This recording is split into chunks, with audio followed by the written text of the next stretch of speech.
Lori Vallow has had quite the history of young folks just dropping dead of heart attacks around her, and other things that can be determined. Today we're going to take a big, long, hard look at that. Death is inevitable. We all die. Death in itself is not mysterious. Death happens to every single one of us. What is mysterious is how people die that have had a history with Lori. Here we have Stacey Cox Cope. Stacey was very sick before she died. From what I can find out, they never figured out exactly why. In fact, her death is listed as undetermined.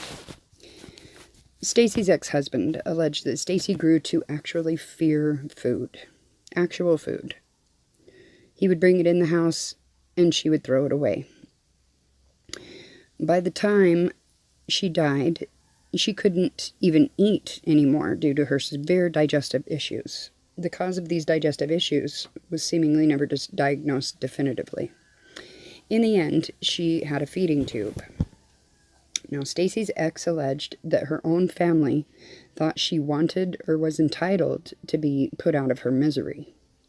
Stacey Cox Cope died in San Antonio, Texas on May 21st, 1998, the day Lori arrived in Hawaii for a vacation. Lori was recently divorced from her husband William LaGoya just 6 months before.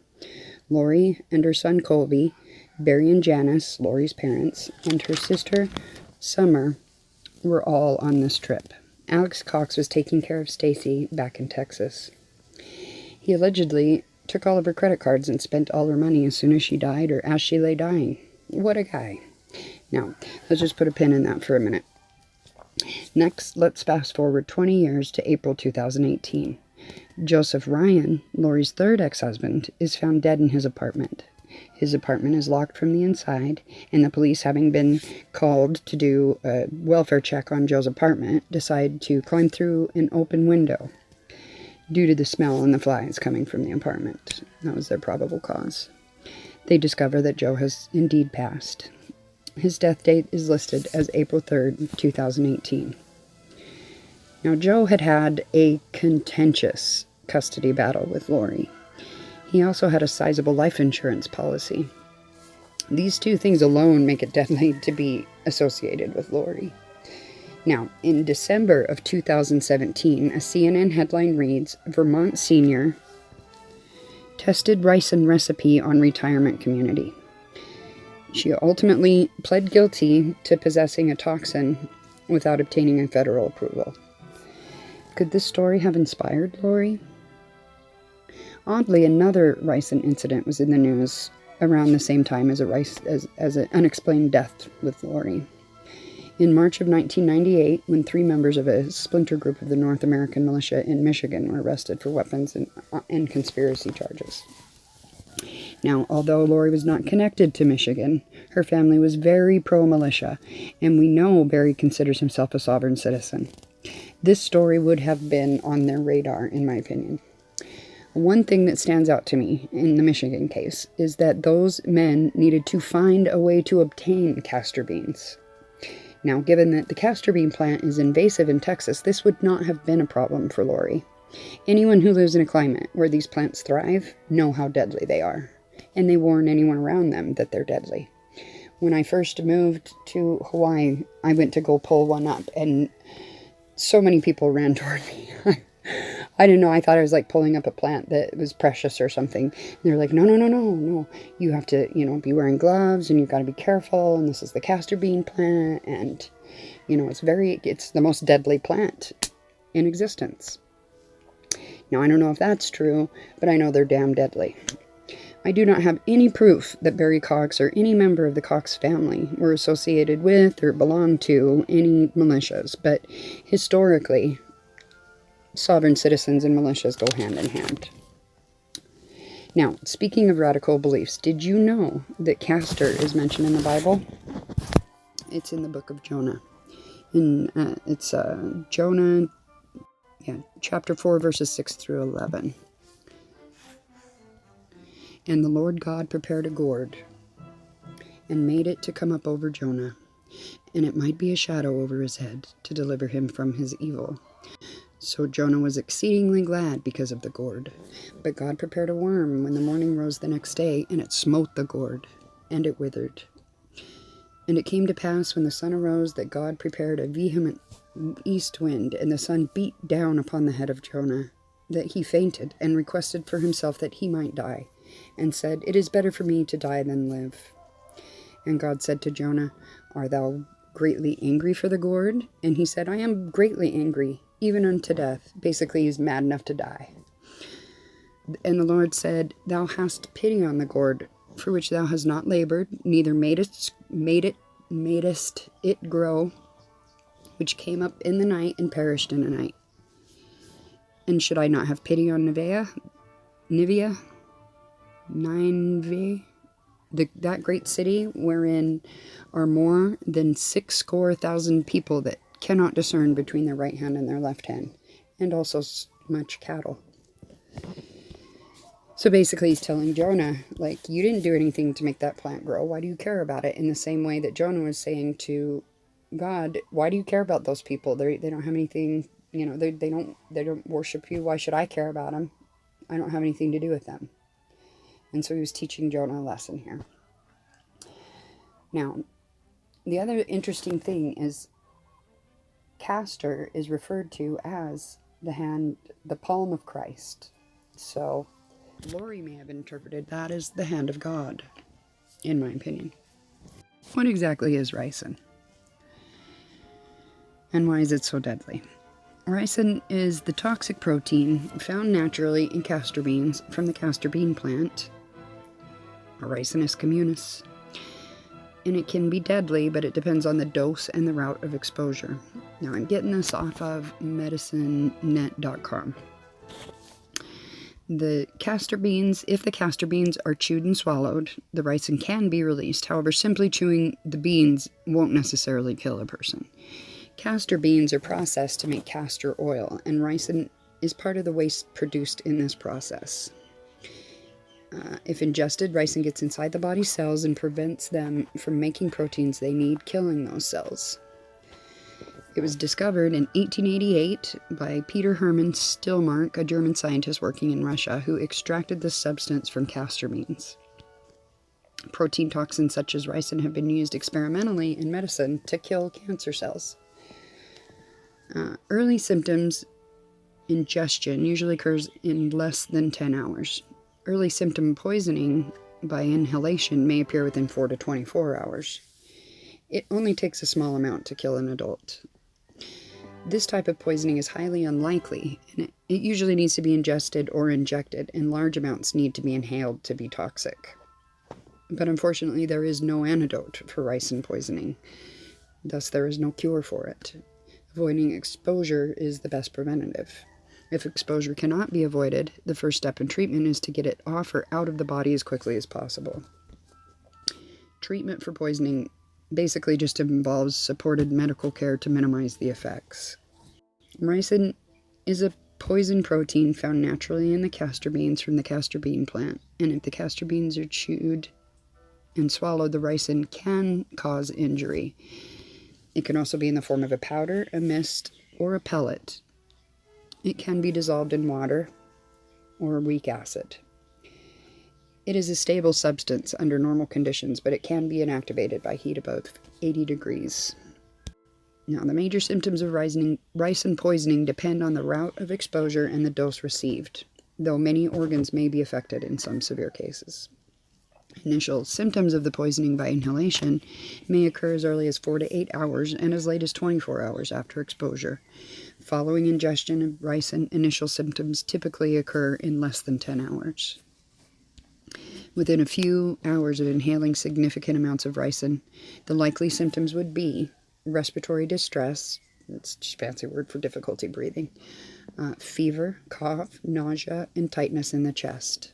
Heavy sweating may follow, as well as fluid building up in the lungs. Pulmonary edema. Alex coughs. Anyway, this would make the breathing even more difficult. The skin might even turn blue. Excess fluid in the lungs would be diagnosed by an x-ray or by listening to the chest with a stethoscope. And finally, low blood pressure and respiratory failure may occur, leading to death. In cases of known exposure to it, people having respiratory symptoms should seek medical care. Now, ingestion. If someone swallows a significant amount of ricin, he or she would likely develop vomiting and diarrhea that may become bloody. Severe dehydration may be the result, followed by low blood pressure. Other signs and symptoms may include seizures and blood in the urine. Within several days, the person's liver, spleen, and kidneys might stop working, and the person could die. Skin and eye exposure. Now, it's unlikely to be absorbed through normal skin. Contact with ricin powders or products may cause redness and pain of the skin and the eyes. However, if you touch ricin that is on your skin and then eat food with your hands or put your hands in your mouth, you might ingest some. Ricin poisoning could kill a person within 36 to 72 hours of exposure, depending on the route of exposure, inhalation, ingestion, or injection, and the dose received. So, how much ricin is lethal? Well, ricin works by getting inside the cells of a person's body and preventing the cells from making the proteins they need, and without those proteins, cells die. Eventually, this is harmful to the whole body, and death may occur. Effects of this type of poisoning depend on whether it was inhaled, ingested, or injected. It is difficult to say how much ricin could kill a person, as it depends on the castor beans, their size, weight, moisture content, time of harvest, and other factors. The minimum number of castor beans associated with the death was 2, but symptoms of castor bean poisoning have been documented with as few as 1/2 a bean and up to 30 beans. Now, how could you be exposed to ricin, and how deadly is it? Well, it would take a deliberate act to make ricin and use it to poison people. Unintentional exposure to ricin is highly unlikely except through the ingestion of castor beans. If made into a partially purified material or refined into a terrorist or warfare agent, ricin could be used to expose people through air, food, or water. Now, in 1978, Georgy Markov, a Bulgarian writer and journalist who was living in London, died after he was attacked by a man with an umbrella. The umbrella had been rigged to inject a poison ricin pellet under his skin. In the 1940s, the U.S. military experimented using ricin as a possible warfare agent. In some reports, ricin has possibly been used as a warfare agent in the 1980s in Iraq and more recently by terrorist organizations. Ricin poisoning is not contagious. Ricin-associated illness cannot be spread from person to person through casual contact. However, if you came into contact with someone who has ricin on their body or clothes, you could become exposed to it. So, what is ricin used for? Well, ricin is the byproduct of castor oil production, and it's a protein. And unfortunately, it is used as a biological weapon and by assassins. It has also been used experimentally in medicine to kill cancer cells. Protein toxins such as ricin kill cells, and if it could be properly targeted, the goal would be to use it to selectively kill just the cancer cells while normal cells are spared. Is there a treatment, an antidote, or a cure for ricin poisoning? Well, because there is no antidote that exists for ricin, the most important factor is avoiding it. How do authorities confirm cases of suspected ricin poisoning? If authorities suspect that people have inhaled ricin, a potential clue would be that a large number of people who have been close to each other rapidly developed fever, cough, and excess fluid in their lungs. These symptoms would likely be followed by severe breathing problems and possibly death. If in suspected situations where the poison may have been disseminated, preliminary environmental testing by public health or law enforcement authorities detects ricin in powders or materials released into the immediate environment. Persons occupying such areas may be observed for signs of poisoning. CDC can assess selected specimens on a provisional basis for urinary ricin and alkaloid in the castor bean plant. Only urinary ricin testing is available at the CDC or the LRN. So it's not something that's commonly tested for. Like, they have to really know they're looking for it. And then it has to go to the CDC to be tested. So, okay, so this next website is the MDPI. So this is on www.mdpi.com. And the name of the article is Ricin, an ancient story for a timeless plant toxin. First, we're going to talk about the toxicity of the different routes, though. So this one talks about in portion 3.1, 3.2, and 3.3.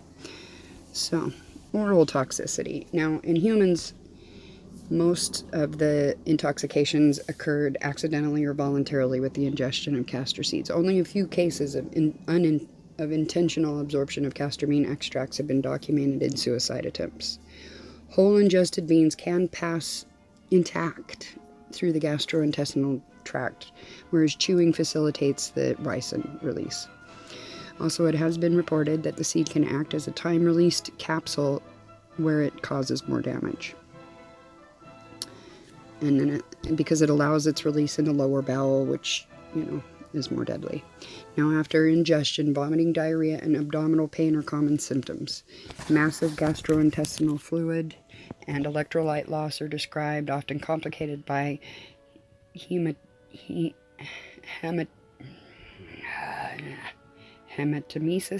and melanea. I'm not a doctor. I don't know how to speak doctor.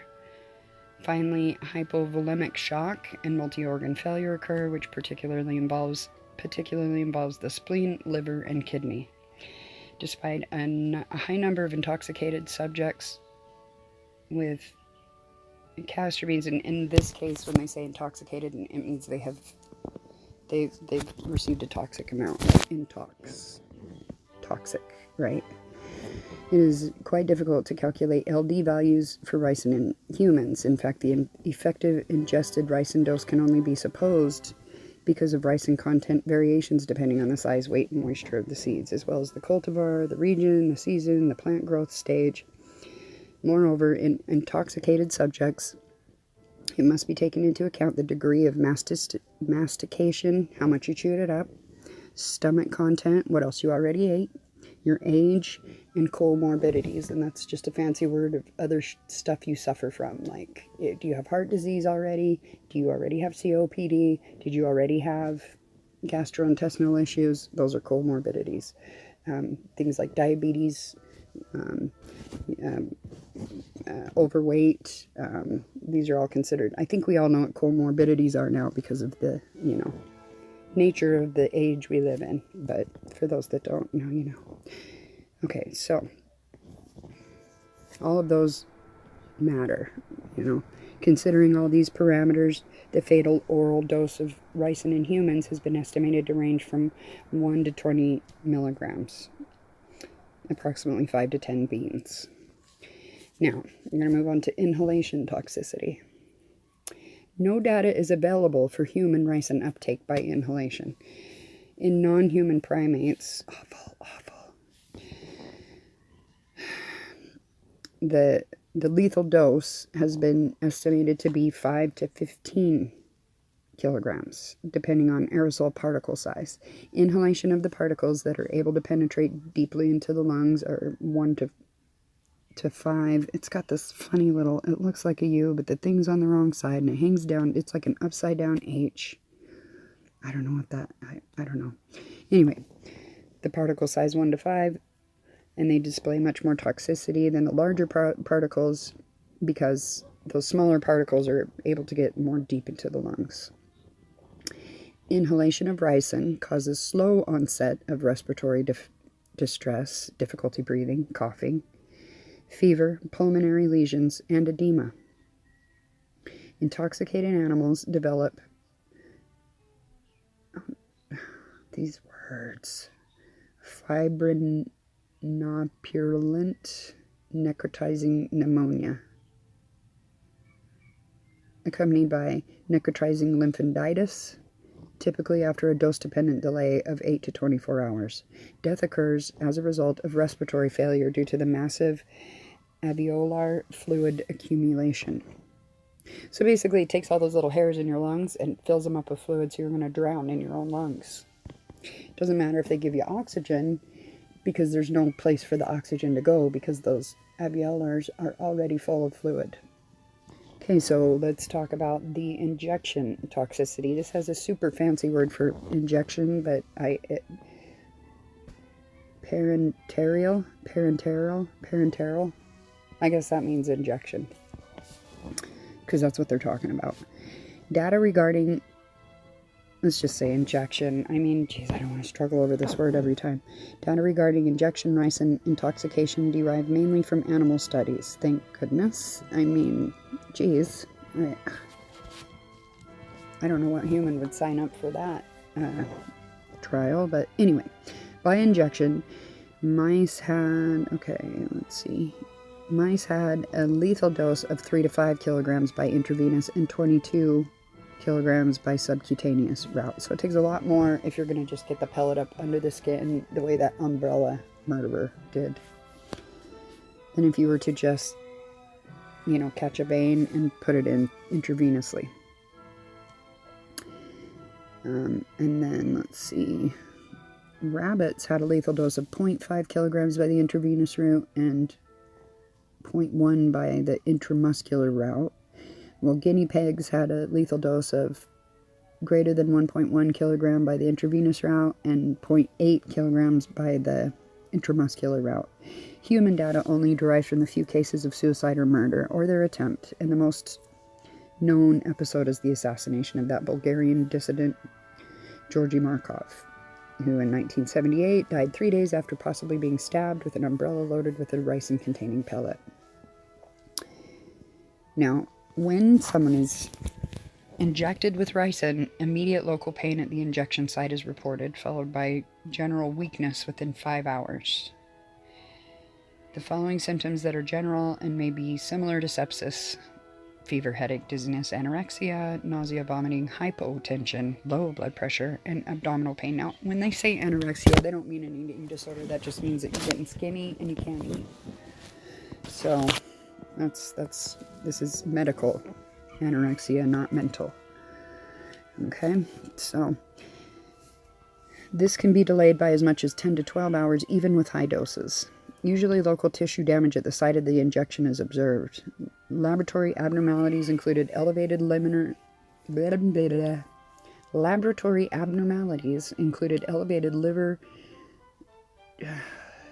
these words. Transaminases, amylase, and creatine kinase, hyperbilirubinemia,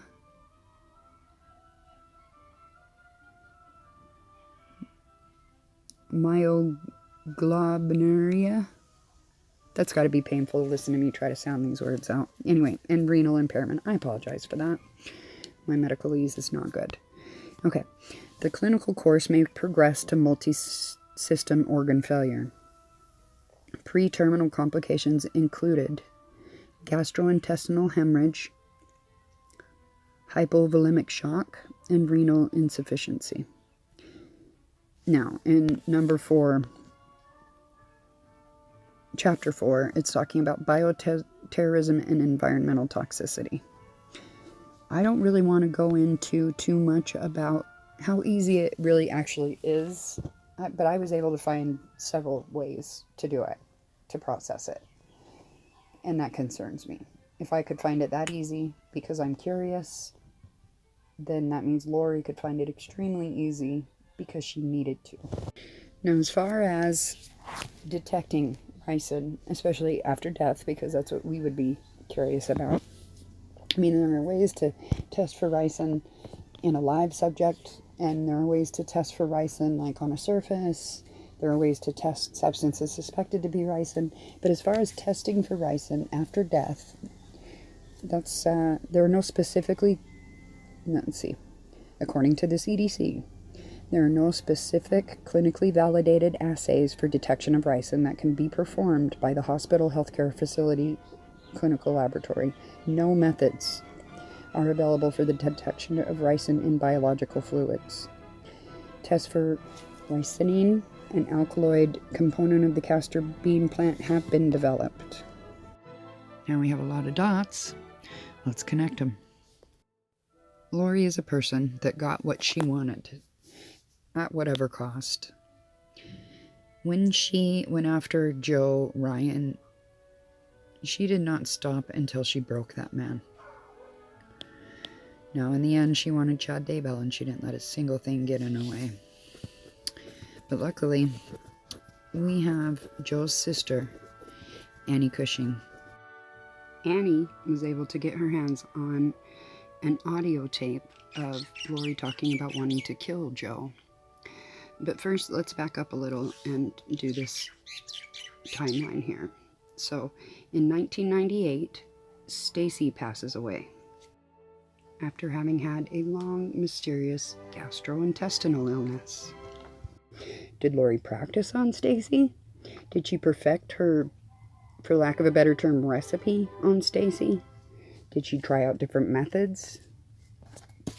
Stacey grew to fear food. She stated on more than one occasion that she thought she was being poisoned. Now we know Lori was a master manipulator. Did she gaslight Stacey into thinking it was her ex-husband that was the one that was poisoning her? Was Lori jealous of the attention Stacey was getting? Could Alex have been involved? After all, he did take her credit cards and her money after she died. Now, small amounts of Castor, as we've learned, cause gastro issues.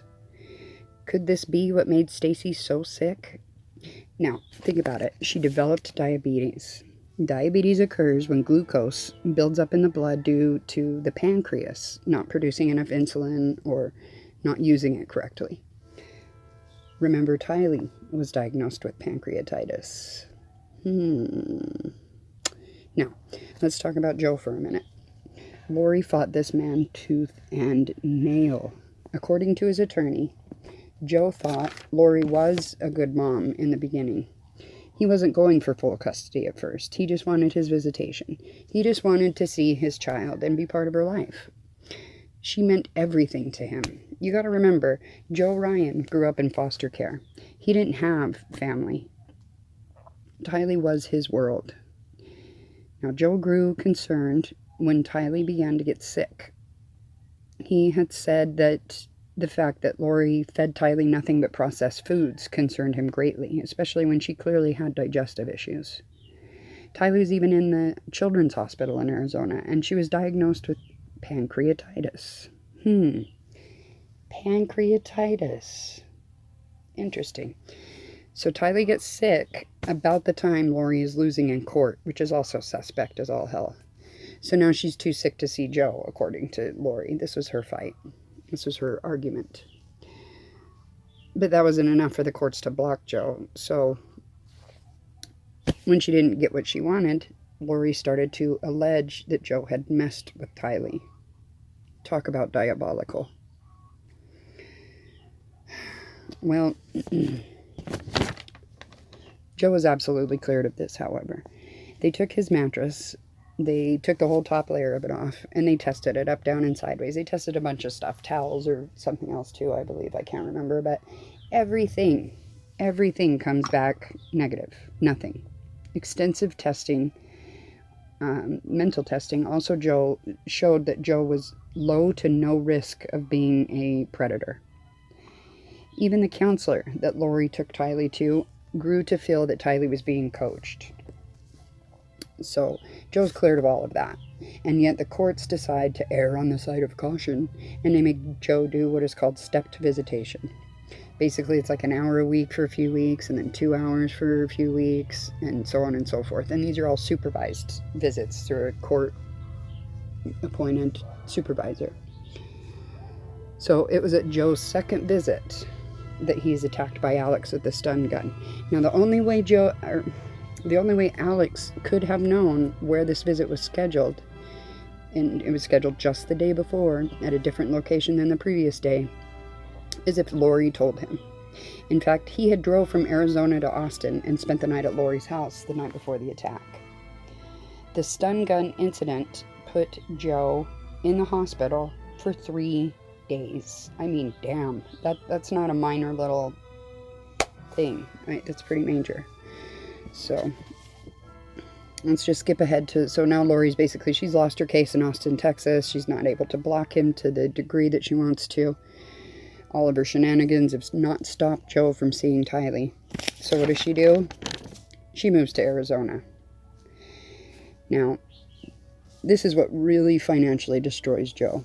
He was pretty comfortable money-wise up to that point, but the time that he needed to take off work to go see Tylee and the expense of the travel itself absolutely messed with his finances. Arizona is also where we see in the court papers that this is where Charles fights Joe at a bookstore during what's supposed to be like an exchange of custody at a neutral location.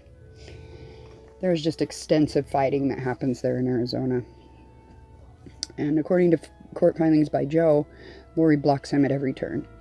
She either blows off the visits completely, or she would set impossible parameters, such as like she would send him a letter the day before the visit, so the letter gets there after the visit, but that letter is saying, you know, you need to confirm your visit time. So he shows up to the visit and she's not there, and Lori's saying things like, well, you know, you never answered that letter, you know, like, it's just, I mean, complete bullshit. She absolutely just blocks him and blocks him and blocks him.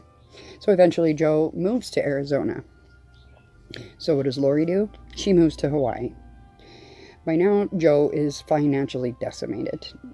He actually winds up moving in with his attorney shortly after that, in Austin, Texas.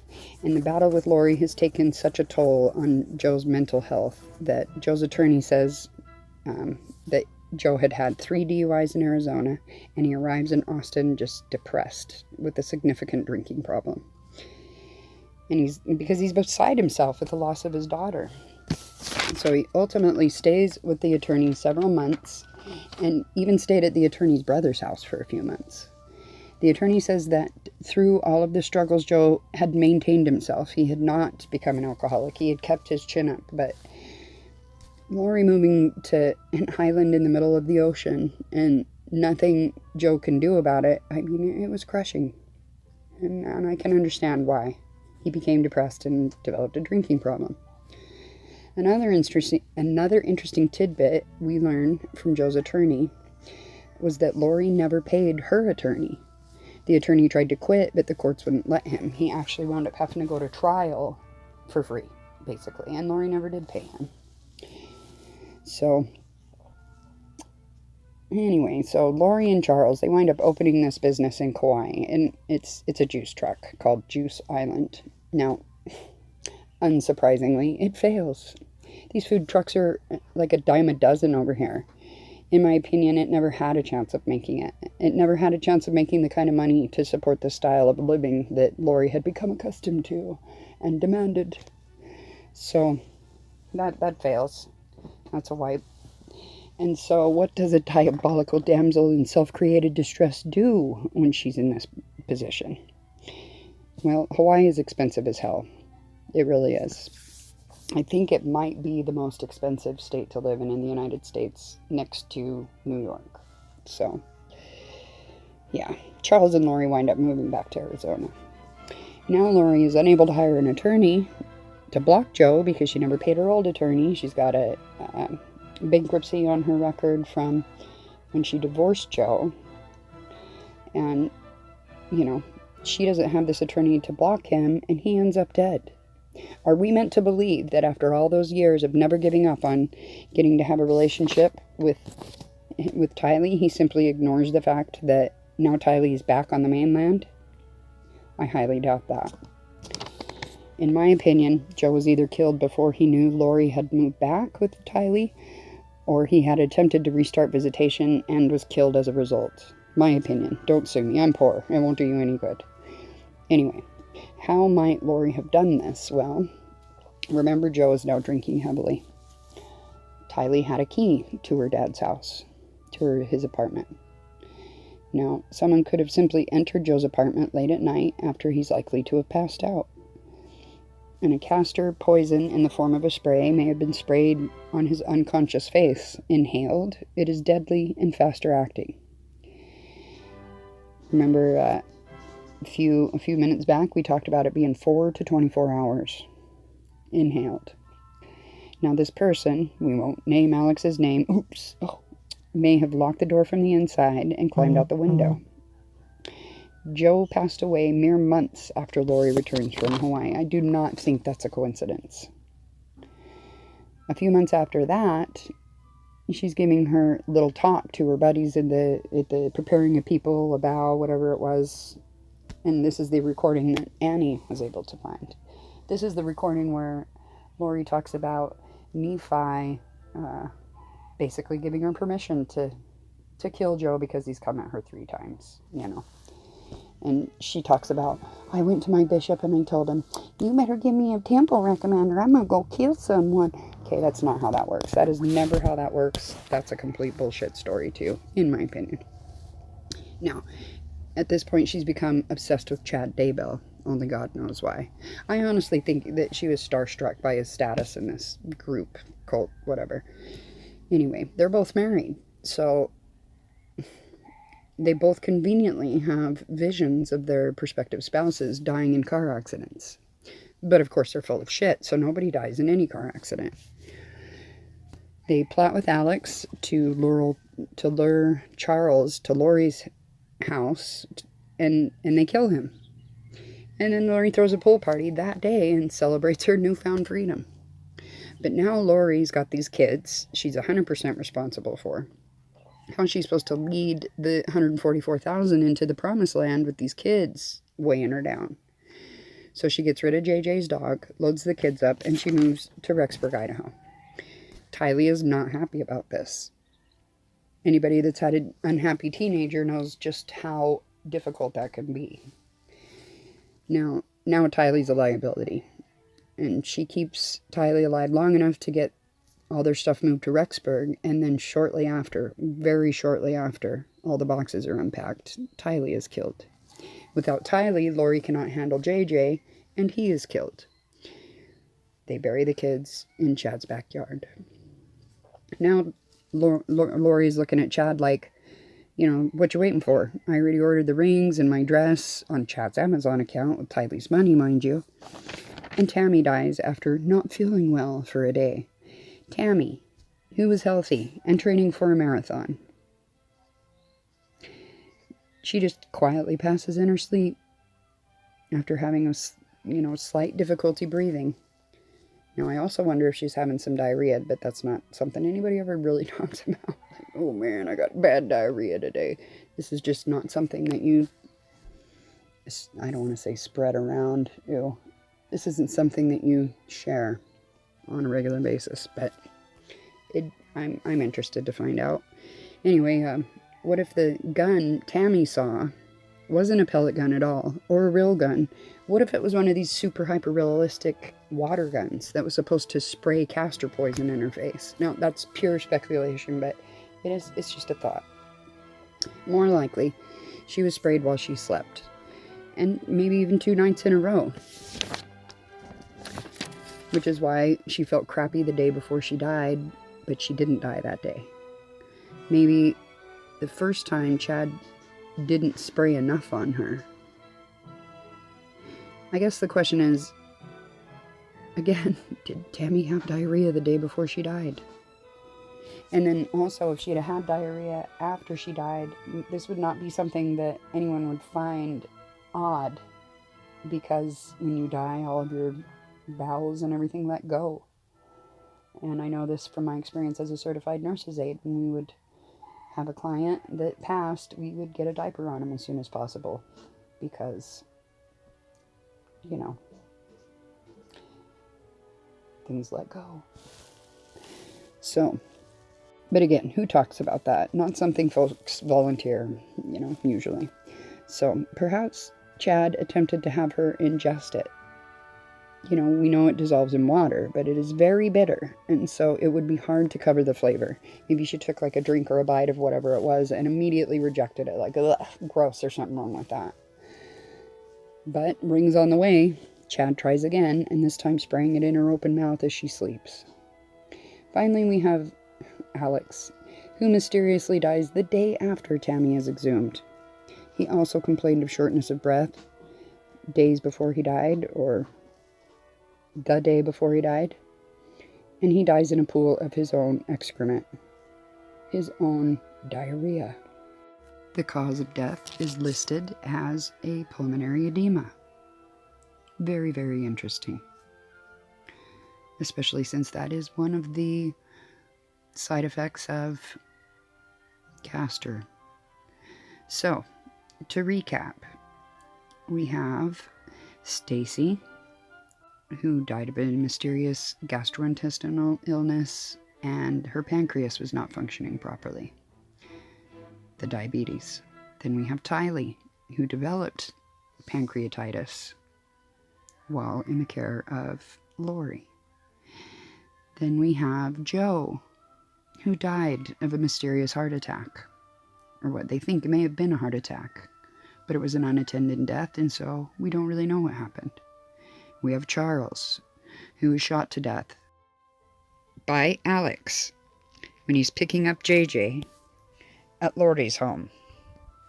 Then we have the children who died in the month of September and were buried in Chad Daybell's backyard. We know that Alex is involved in that because his phone pinged in Chad Daybell's backyard the day after each of the children's suspected murders. Then we have Tammys Death, who died October the following month and was buried 2 days later, which is a feat into itself. 2 days later, an entire state away in Springfield, Utah.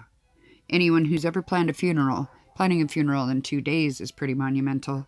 Planning a funeral in another state in 2 days is, well, it's very efficient, creepily efficient. Alex dies 1 day after Tammy's body is exhumed, which is odd in itself, because isn't that just some crazy timing after all these murders and all these things that he's done throughout the years?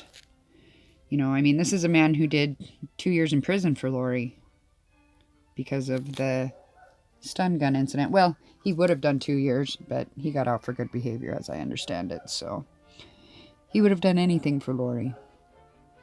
So maybe he did take the toxin himself. Maybe he did take his own, end his time. But he had just gotten married 2 weeks before that. Just 2 weeks before that. To this nice lady, Zulema. Professional cuddler. That's I'm not even joking, that's her job. She cuddles people professionally, apparently.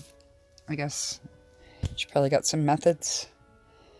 But it's very odd. Now, here's another thing.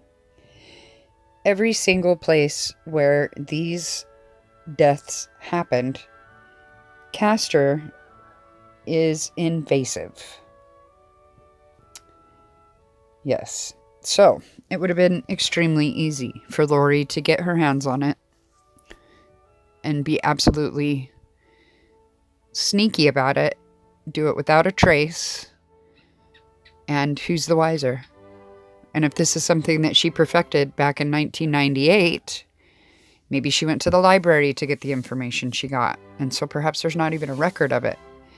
Perhaps she already knows what she's doing and she never needed to look it up online. I think it's very coincidental that all of these things connect together like this. But again, these are all just my opinions.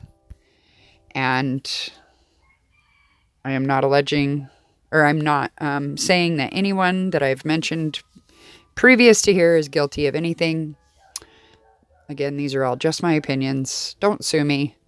I'm poor. It won't do you any good. Besides, I own student loans, so there's no chance of you even garnishing me. It's sad for you. All right. Okay. Well, thank you for watching. If I didn't bore you absolutely to death, please like. And if you'd like to see what other kind of stuff I put out, hit subscribe. All right. This is the Weird Mom, signing out.